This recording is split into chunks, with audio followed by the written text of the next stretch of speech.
Buenos días, mi nombre es María Pía Olivera Abdala, soy jefa de residentes de ginecología del Hospital Militar Central y hoy vamos a estar hablando del sangrado uterino anormal. Se define como sangrado proveniente del cuerpo uterino que es anormal en alguna de sus variables, que son volumen, regularidad o temporalidad. Hay términos que ya no deben utilizarse, como la menorragia, metrorragia, hipermenorrea, hipomenorrea, etcétera, ya que estos están siendo reemplazados por el término sangrado uterino anormal. Existen alteraciones en la regularidad, como el sangrado menstrual irregular, el cual son intervalos libres de sangrado que exceden los 17 días en un periodo más o menos de 3 meses, al igual que ausencia de sangrado menstrual en un periodo más de 3 meses es lo que se denomina amenorrea. Existen alteraciones de la frecuencia, tenemos el sangrado menstrual infrecuente, o lo que antes era la oligomenorrea, que se define por 1 o 2 episodios en un término de 3 meses, o aquel que es frecuente, más de 4 episodios en un término también de 3 meses. Tenemos la definición de sangrado menstrual prolongado o acortado, según este dure más de 8 días o hasta 2 días. Bien. Existe el sangrado no menstrual irregular, que es un episodio ocasional de sangrado entre menstruaciones que no está asociado a esta, puede ser poscoital y tiene que ver la mayoría de las veces con algún tipo de lesión en el tracto genital de la mujer, el cual se debe estudiar porque puede pertenecer a un cáncer cervical o endometrial. El sangrado intermenstrual pueden ser episodios irregulares de sangrados que son cortos o incluso abundantes, pero que están asociados a algún evento fisiológico, por ejemplo, la ovulación. También tenemos alteraciones de la cantidad, la más importante es el sangrado menstrual abundante, que es lo más común, ¿sí?, en lo que es el sangrado uterino normal. Esto se define como exceso de pérdida de sangre menstrual que interfiere con la calidad de vida física, emocional, social y material de la mujer. Y puede ocurrir sola o asociada a algún síntoma, por ejemplo, dolor pelviano variable. ¿Qué significa esto? Es una pérdida de sangre que no permite que la mujer realice su vida normalmente, ¿sí? No puede hacer actividad física, no puede tener reuniones sociales, ¿sí? Interfiere con su emocionalidad, ya que es tanto el sangrado que no puede salir de su casa, no sabe cómo actuar, gasta mucho más dinero en apósitos, ¿sí? Esto es alteración de su calidad de vida. Bien, la prevalencia del sangrado uterino normal es más o menos del 30%, ¿sí?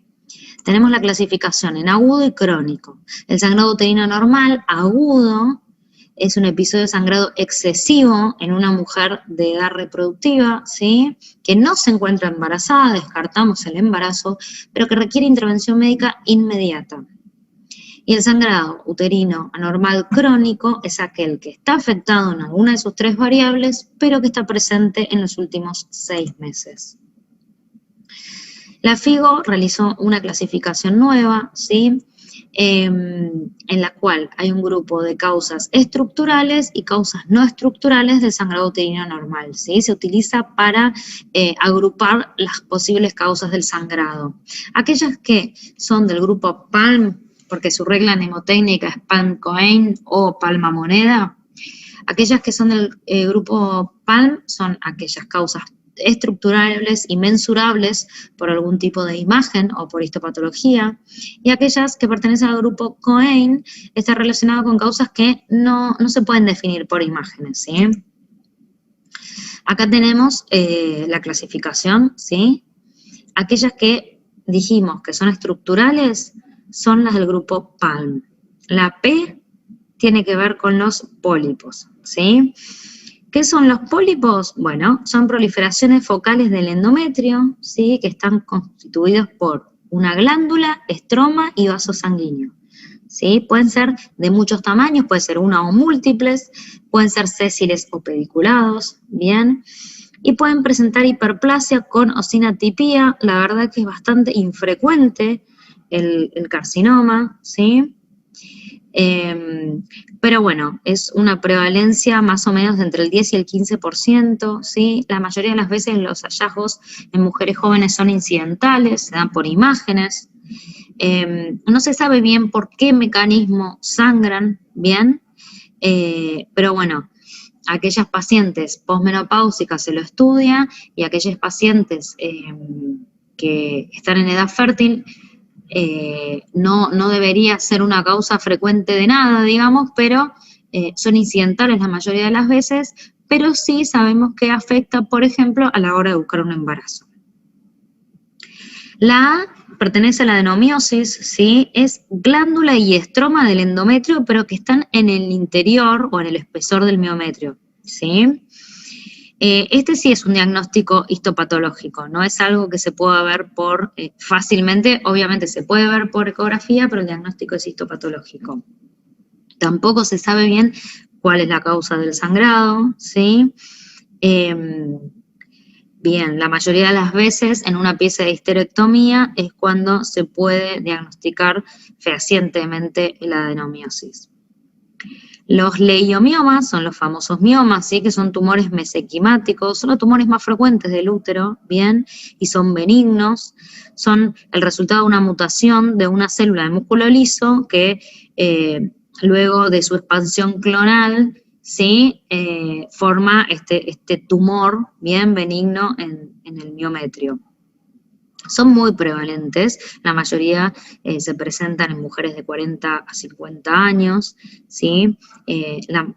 Cursan con sangrado uterino anormal, y no se sabe exactamente su causa, o sea, cómo hacen o cómo predisponen este sangrado. Una de las teorías podría ser que al estar invadiendo el miometrio y aquellos miomas que tienen una pronunciación hacia el endometrio podrían estar alterando la superficie del endometrio y hacer que sangre más, bien, en periodos menstruales, por ejemplo. Y otra de las teorías sería que al afectar la arquitectura miometrial, ¿sí? Las contracciones uterinas que frenan el sangrado no se darían bien o se darían de diferente forma, entonces el sangrado es mayor. Luego, obviamente, van a tener la clase de miomatosis y van a poder entender esto en profundidad, ¿sí? La M es de malignidad e hiperplasia. Bien, bueno, aquellas causas frecuentes, son causas infrecuentes de sangrado en una mujer joven, pero sí en una mujer posmenopáusica, un sangrado siempre debe ser estudiado por riesgo de malignidad, más si tiene factores de riesgo, ¿verdad? Vamos para el lado del grupo de Cohen, ¿sí? Empezamos con las coagulopatías, ¿sí? A toda paciente con sangrado uterino normal, un coagulograma, no está de más pedirle, ¿sí? Hay que descartar algún tipo de coagulopatía. Las más frecuentes son la enfermedad de Willebrand, ¿sí? Y esto va a ser estudiado junto con el hematólogo. Bien, la O es de disfunción ovulatoria. Bien, dentro de esto, bueno, pueden haber muchos trastornos endocrinológicos, por ejemplo, un síndrome ovario poliquístico, bien, puede perfectamente haber una hiperprolactinemia, obesidad, bien, ejercicio, pérdida de peso, un hipotiroidismo, cualquiera de las patologías endocrinológicas que se imaginen que pueda afectar el eje, ¿sí? Causas endometriales, bueno, puede ser una causa directamente del endometrio, ¿sí? Se dice que puede haber, la razón o la teoría sería que puede haber deficiente producción local a nivel endometrial de vasoconstrictores, ¿sí? Por ejemplo, como la endotelina 1 o la prostaglandina F2-alfa, ¿sí? Entonces, no generaría estos sangrados, ¿sí? Abundantes. Son más raros, ¿sí? Cuando uno descartó todas las otras posibilidades, puede decir que puede ser causa endometrial, pero bueno, uno debe descartar primero todas las otras causas, sobre todo las estructurales. Las siguientes son las iatrogénicas, ¿sí? Las iatrogénicas, bueno, podemos agrupar acá, por ejemplo, pacientes que estén tomando algún fármaco que predisponga a un sangrado, o por ejemplo, un dispositivo intrauterino, un DIU, bien, anticonceptivos, ¿sí? Bien, y obviamente los anticoagulantes o la heparina. Por último, encontramos las causas no clasificadas, que son anormalidades muchísimo más raras, ¿sí? El ejemplo serían malformaciones arteriovenosas o ismoceles después de una cesárea, que pueden quedar sangrando, pero la verdad que es mucho más extraño, ¿sí? Más raro. Bien, tenemos una paciente que va a consultar por alteraciones del ciclo menstrual.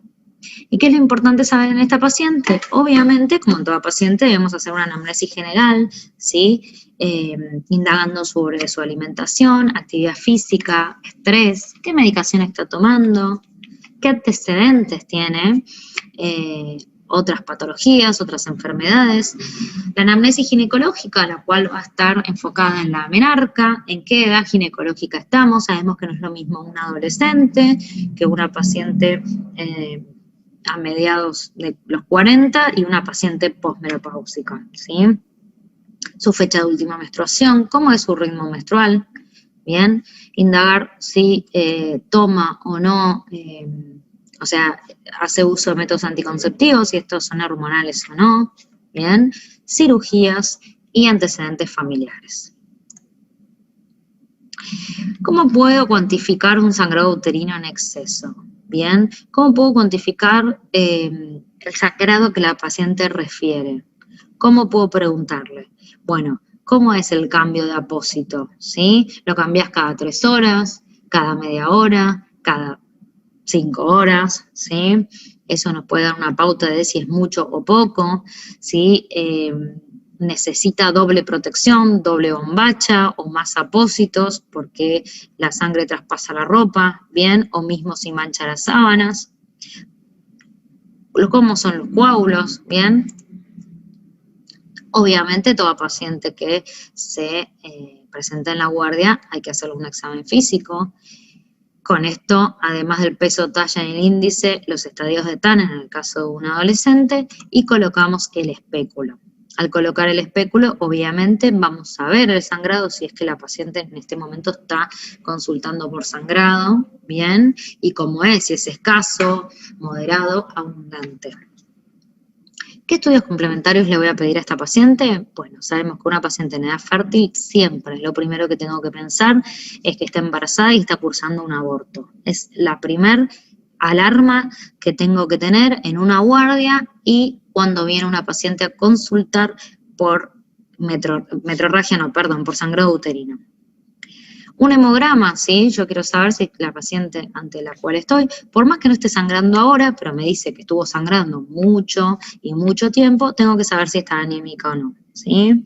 Mismo sus depósitos de hierro. Y su coagulograma, dijimos que una de las causas puede ser que tenga alguna coagulopatía.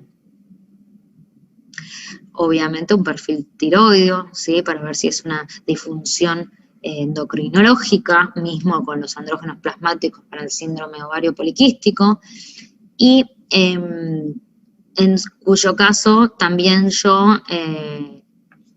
esté sospechando de alguna enfermedad de transmisión sexual, puedo pedir un cultivo de flujo para clamidia o gonococo, que podrían darme algún tipo de ginecorragia por inflamación. Además del laboratorio, puedo pedir ecografía transvaginal, sonohisterografía, histeroscopía y mismo resonancia magnética. Estos son todos estudios que puedo yo tener a mano, ¿sí? Para poder pedir. El más fácil, obviamente, va a ser la ecografía transvaginal, ¿sí? Vamos a tener en cualquier lugar, en cualquier hospital o centro de salud, ¿sí? Bien. Bueno, antes de seguir con esto, vamos a comentar, ¿sí? Primero, entonces dijimos, volvemos un poquito para atrás, tenemos la ecografía transvaginal, la sonohisterografía. ¿Qué podemos ver en la ecografía transvaginal? Por ejemplo, podemos ver miomas, podemos ver pólipos, ¿sí? Podemos saber alguna situación en el ovario, que nos esté dando la causa de ese sangrado, puede ser un ectópico, puede ser un aborto, que yo encuentre en el interior del útero restos ovulares, y cosas estructurales como miomas, ¿sí? ¿Qué podemos ver en la soniohisterografía? La soniohisterografía es muy buena para ver la estructura del útero, no la tenemos en todos lados, es una ecografía que viene acompañada de la inserción vía vaginal, vía cuello uterino de una solución salina, que lo que hace es, frente a la ecografía, poder evidenciarme todas las estructuras, ¿sí? La histeroscopía, que es un método, el método gold standard, ¿sí? Para los estudios de cavidad uterina ante la presencia de estos sangrados. Sabemos que es una camarita que se pone vía vaginal, ¿sí? Que traspasa el cuello del útero y podemos llegar a la cavidad uterina. ¿Para qué nos va a servir la histeroscopía? Para el diagnóstico, porque vamos a ver esa estructura, si es que la vemos, y para tratamiento también. Obviamente, cuando vemos esa estructura, todo lo que vemos se hace biopsia, y el tratamiento en el caso de que sea un sangrado muy abundante, ¿sí? Se puede hacer resección, denudación de la capa del endometrio y terminar de retirar todo ese contenido que está sangrando. Y por último, la resonancia, que se usa mucho para ver, sobre todo, miomas, ¿sí? Para ver cómo están estos y cómo afectan a la pared y la estructura miometrial, ¿sí? Esta es una ecografía, por ejemplo, esta es, así se escribe, ¿sí? Es la nueva denominación, sangrado uterino anormal /P, porque corresponde a un pólipo. Dijimos que es la P de pan, ¿sí? Acá al costado, a la derecha abajo, tenemos una ecografía con varios pólipos, y arriba a la izquierda tenemos un pólipo visualizado por histeroscopía. La adenomiosis, como ven acá abajo, SUA-A, ¿sí? Dijimos que eran glándulas de endometrio y de estromas que están dentro del miometrio. Se van a ver así como nodulitos muy redonditos, muy circunscriptos, ¿sí? Son focos de adenomiosis. Obviamente dijimos que el diagnóstico va a terminar siendo histopatológico. SUA-L de leiomioma, por ejemplo, este mioma que estamos viendo acá en la cavidad endometrial, es una eco bastante viejita, pero bueno, es bien redondeado, ¿sí? Y SUA-M. SUA-M dijimos que era de malignidad. Bueno, ¿cuándo vamos a hacer nosotros una biopsia o un estudio de cavidad? En este caso, por ejemplo, una histeroscopía. ¿Ante quién vamos a sospechar? Dijimos que una paciente posmenopáusica siempre, ¿sí? Siempre, siempre, porque no tiene razón para estar sangrando. La paciente no menstrua, ¿bien? Bien, no es necesario hacérsela a todas las pacientes, no es que pacientes jóvenes se lo vamos a hacer todas, pero hay algunas que sí lo merecen.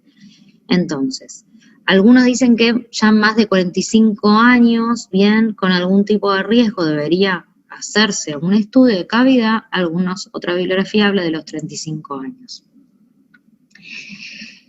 La biopsia endometrial debe considerarse en pacientes entre 18 y 35, o sea, pacientes jóvenes con sangrado uterino normal, si tienen factores de riesgo, ¿bien? O si yo doy tratamiento médico y después de ese tratamiento médico no responde. Acá tenemos algunas pautas, ¿sí? Cuando una paciente llega por guardia, ¿cuáles son las pautas que a mí me tienen que decir que la tengo que internar, ¿sí? ¿Qué es lo que yo tengo que pensar? Ante un sangrado agudo muy abundante, con una hemoglobina menos de 10, ¿sí? Si yo sospecho una coagulopatía, alguna patología orgánica uterina que precisa tratamiento quirúrgico urgente, o un proceso séptico en fase aguda. El tratamiento en agudo es cohibir la hemorragia, ¿sí? Tratar la anemia, puede ser transfundir sangre, por ejemplo, y obviamente una vez estabilizada la paciente, estudiar la patología de base. Tenemos algunos tratamientos hormonales, por ejemplo, que podemos utilizar en agudo, ¿sí? Este es una ampolla de benzoato de estradiol de 10 miligramos asociado a caproato de hidroxiprogesterona, 1 o 2 ampollas. Esta presentación tiene un nombre comercial, se llama Primosistón, ¿sí? y lo que hace es cortar en el momento el sangrado. Y a las 24 horas puedo presentarles vía oral etinine-estadiol con acetato de norestesterona, ¿sí? Que es un comprimido que se da cada 8 horas por 10 días, ¿sí? Bueno, otra de las cosas que obviamente no resulta, ¿sí? El tratamiento médico lo que hago es raspado uterino, ¿sí? Lo entro rapidísimo a quirófano para hacer la denudación de esa capa que está sangrando y además en el mismo acto quirúrgico, luego del raspado, el útero hace tapón hemostático, entonces me resuelve, ¿sí? Cuando no estamos en el agudo, tenemos como opción los antiinflamatorios no esteroides, ¿sí? Estos actúan por inhibición de la ciclooxigenada en la cascada del ácido araquidónico, con la consiguiente inhibición de la síntesis de las prostaglandinas y el incremento de los niveles de tromboxano. Todo esto lo que hace es conducir a una vasoconstricción y a un incremento de lo que es la agregación plaquetaria, ¿sí? Como ejemplo de esto tenemos al ibuprofeno, naproxeno y de lo más utilizado por nosotros el ácido mefenámico, ¿sí? Estas pacientes lo que les decimos es que antes de la menstruación o cuando ya saben que van a menstruar, por ejemplo, no sé, saben que están por venir o empiezan con un manchadito, ya comiencen con la toma del ácido mefenámico 1 cada 8 horas durante 5 días. Esto lo que hace es no solamente disminuir la cantidad de sangrado, disminuir el dolor en el caso de que lo tuviera, disminuye la cantidad de días también. Bien, tenemos además como tratamiento el ácido tranexámico, ¿sí? Que es un agente antifibrinolítico de primera línea para tratar hemorragias menstruales muy abundantes, ¿sí? Está asociada con una reducción del 50% de la pérdida menstrual, ¿bien? Se utiliza también de 500 a 1 gramos cada 8 horas endovenoso o 500 cada 8 horas, igual que el ácido mefenámico, 5 días también, ¿sí? Lo que tiene el ácido tranexámico es que es un poco más caro o bastante más caro que un AINE común, ¿sí? Bien, seguimos. Bueno, tratamiento hormonal, ¿sí? Dentro del tratamiento médico tenemos el tratamiento hormonal, que puede ser con progestágenos. Estos inhiben el crecimiento endometrial, inhibiendo la angiogénesis y estimulan la conversión del estradiol en estrona e interrumpen la producción de todos los receptores de estrógeno, atrofiando el endometrio. Bien, de lo más utilizado, ¿sí? El acetato de medroxiprogesterona, 20 miligramos cada 8 horas por una semana, ¿sí? Y puede ser el acetato de medroxiprogesterona una vez al día también durante 10 días, son diferentes formas, ¿bien?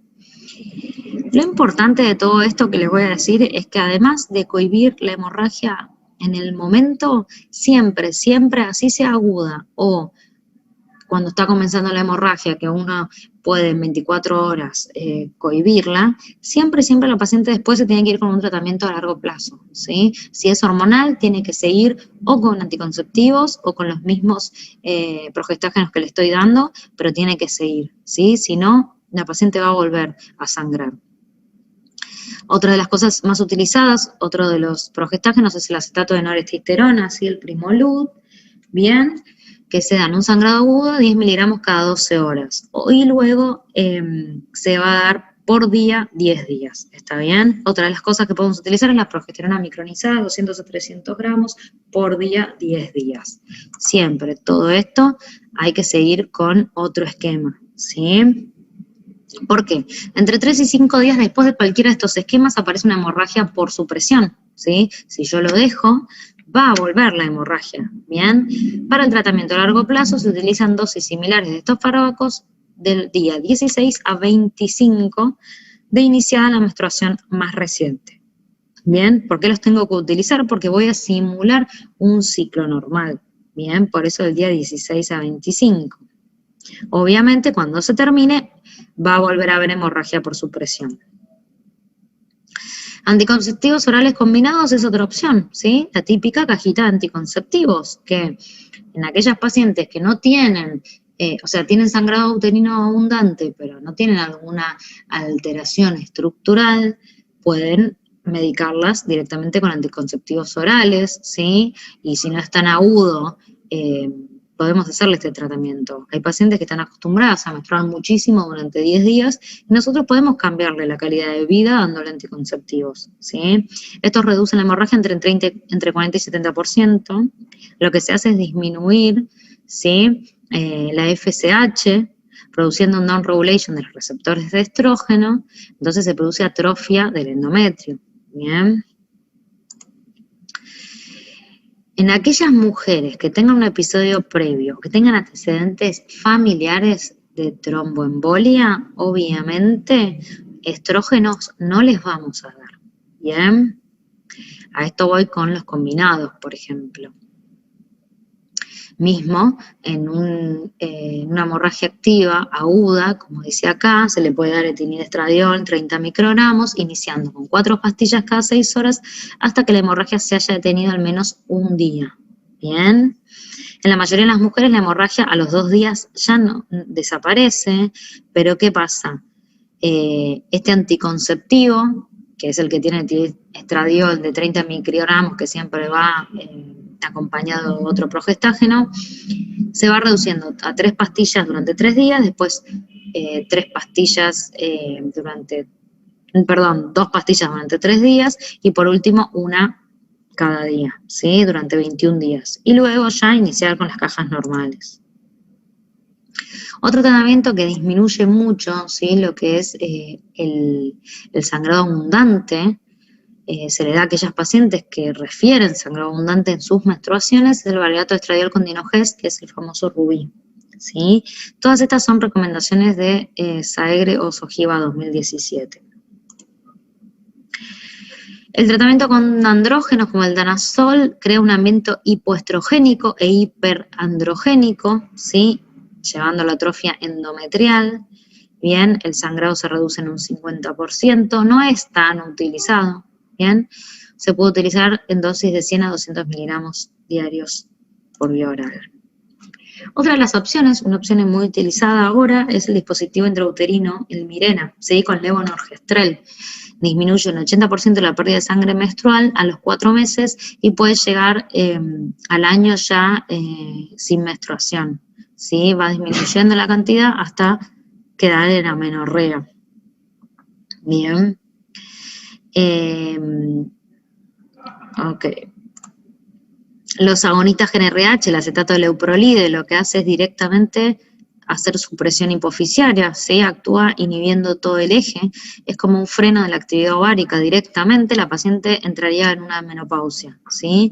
¿Cuál es el efecto adverso de esto? Y la pérdida de densidad ósea es muy importante porque impacta en el hueso, la sequedad vaginal, los sofocos, todos los síntomas, ¿sí? de menopausia.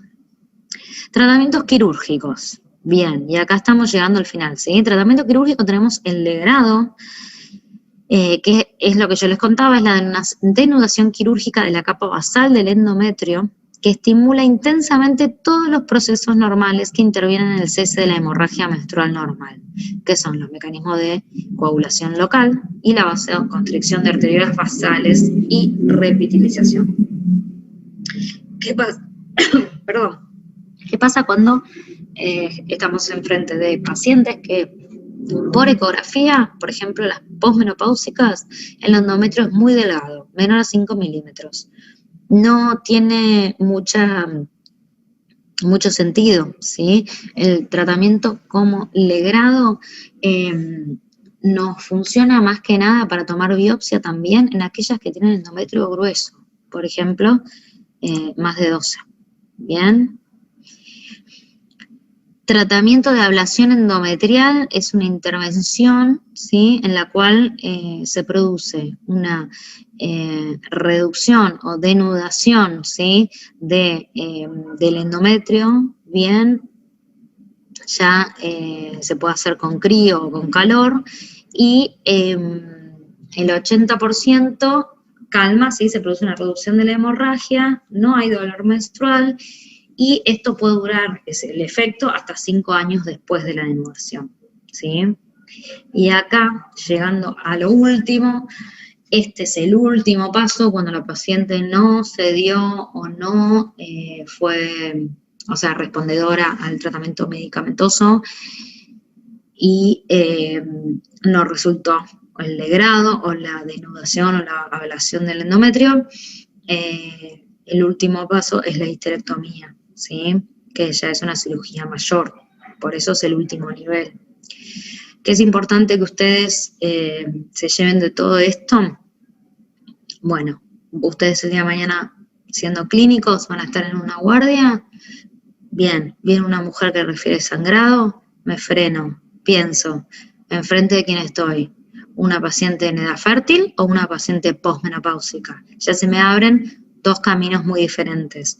Una mujer en edad fértil, como les dije, primero se va a descartar el embarazo, ¿sí? Muchas veces son pacientes adolescentes o púberes, ¿sí? Que han tenido su primera menstruación o menarca hace muy poco. Ustedes saben que los primeros 5 años pueden tener ciclos irregulares, ciclos menstruales muy irregulares porque el eje está inmaduro y pueden tener sangrados muy abundantes alternados con época de amenorrea, ¿bien? Una vez descartado un aborto en curso, ¿sí? Un embarazo ectópico, como habrán visto en abdomen agudo, podemos continuar, ¿sí? con los demás estudios. Y mismo frente a una mujer posmenopáusica, bueno, sí o sí vamos a tener que estudiarlas, ¿verdad? Una de las causas más frecuentes, que no es el cáncer endometrial, es la atrofia, ¿sí? La atrofia endometrial a veces en pacientes posmenopáusicas da pequeños sangrados, ¿sí? Pero de todas formas uno tiene que estudiar siempre.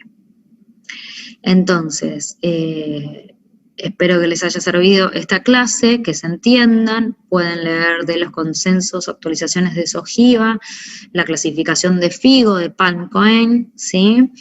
Y obviamente estamos abarcando miomatosis, estamos abarcando aborto, estamos abarcando amenorreas, ¿sí? Síndrome ovario poliquístico y un montón de clases que van a tener, ¿verdad?